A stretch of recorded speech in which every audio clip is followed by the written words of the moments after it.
हर साल जब चैत्र नवरात्रि आती है तो भक्तों के मन में एक नई ऊर्जा और श्रद्धा का संचार होता है। नवरात्रि केवल उपवास और पूजा और भक्ति का पर्व नहीं है, बल्कि ये आत्मशुद्धि और आध्यात्मिक उन्नति का अवसर भी होता है। 9 दिनों तक देवी दुर्गा के विभिन्न स्वरूपों की पूजा कर भक्तजन अपने जीवन में शक्ति, साहस और संकल्प की प्राप्ति करते हैं।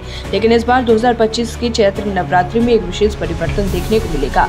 ये नवरात्रि पारंपरिक 9 दिनों के बजाय केवल 8 दिनों की होगी। पंचमी तिथि का क्षय होने के कारण भक्तों को नवरात्रि के दौरान व्रत और पूजन की तिथियों को लेकर विशेष सावधानी बरतनी होगी। अष्टमी और नवमी तिथि को लेकर असमंजस बना हुआ है, क्योंकि इस बार नवरात्रि केवल 8 दिनों की है। भक्तों के लिए जानना आवश्यक हो गया है कि कन्या पूजन कब किया जाए और रामनवमी किस दिन मनाई जाए। पंचांग के अनुसार अष्टमी तिथि 4 अप्रैल 2025 को रात 8:15 पर प्रारंभ होगी और 5 अप्रैल 2025 को रात 7:26 पर समाप्त होगी।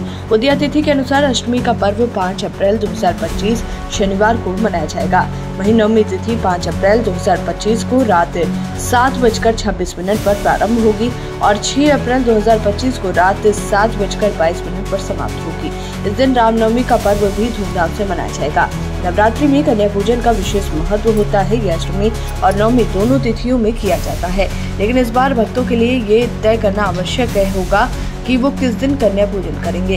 कन्या पूजन में 9 छोटी कन्याओं को माता के 9 स्वरूपों के प्रतीक के रूप में पूजा जाता है। उन्हें भोजन कराकर दक्षिणा देकर सम्मान पूर्वक विदा किया जाता है।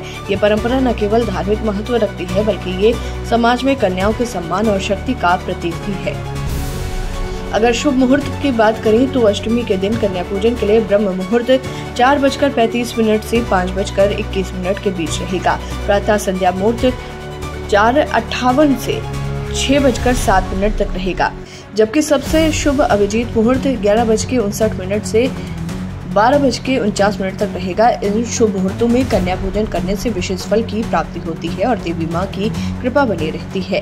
नवरात्रि केवल उपवास और व्रत का पर्व नहीं है, बल्कि आत्मशुद्धि और शक्ति साधना का अवसर भी है। भक्तजन इन दिनों में न केवल अपने जीवन को पवित्र और अनुशासित बनाते हैं, बल्कि शक्ति की उपासना कर अपने भीतर की सकारात्मक ऊर्जा को जागृत करते हैं। इस बार भले ही नवरात्रि 8 दिन की हो, लेकिन भक्तों की श्रद्धा और भक्ति में कोई कमी नहीं होगी। देवी मां के आशीर्वाद से सभी के जीवन में सुख और समृद्धि और शक्ति का संचार होगा।